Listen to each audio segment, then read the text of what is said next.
What it do? What it do? Back with another review. I got the sack. Hey!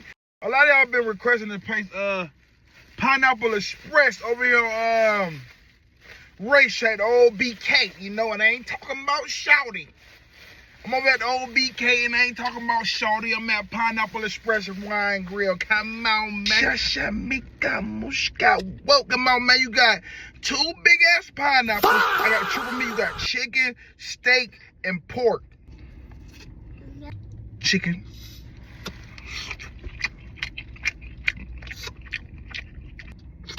Chicken, Joe.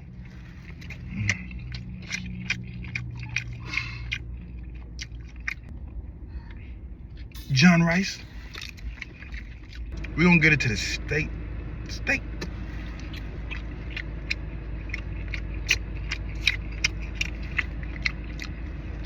Kahlua pig.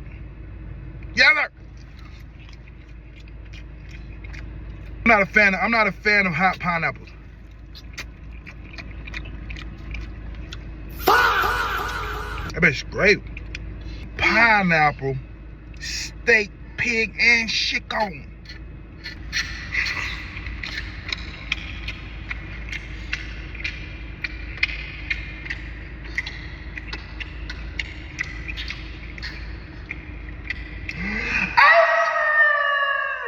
Oh, shush up, Mr. Moon. That's that steak John right now. That's y'all baby daddy in that rice. That's that pork. That's that pig. That's some of y'all baby daddy with that rice. Police daddy. Steak was good. The chicken was good. The only thing is, it got dry when I got to the bottom of the bowl. Some people might not be a fan of it, but I got the triple meat. I should ask for extra sauce. They should have hit the sauce on the rice and then on top. I get this an 8.